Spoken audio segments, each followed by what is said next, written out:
Ama sanırım sizden bir yerde bir konusu oynayacağıq. O yaşıl göstərən yerlər dostlarımdır.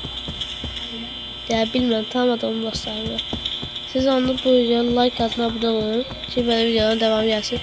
Dostlar, son paylaşdığım videoda demişdim ki, dostlar köməyin 50 abunəyi çata. Bir videoya görə 19 like gəldi, 19 abunə. Yəni çox zor da qəşəngdir.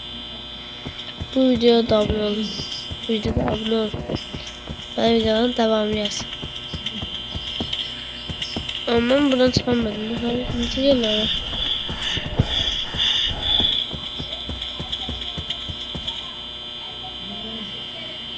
Gittiğim taraflara.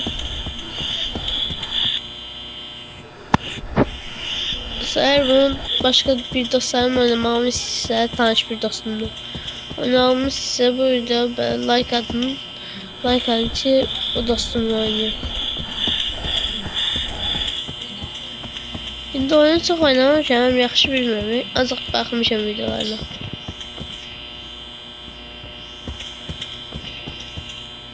Gözüm deyil.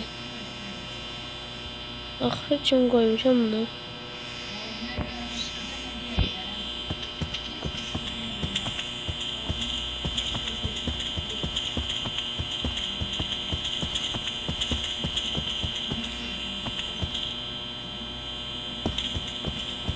Gidiyorsa. Nerede?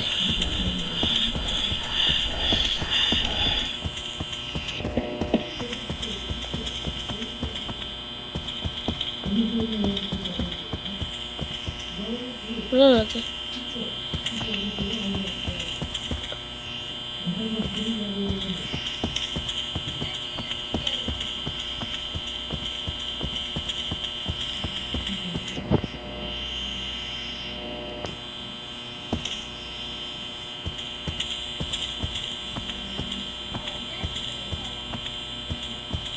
Nasıl buranı getireyim?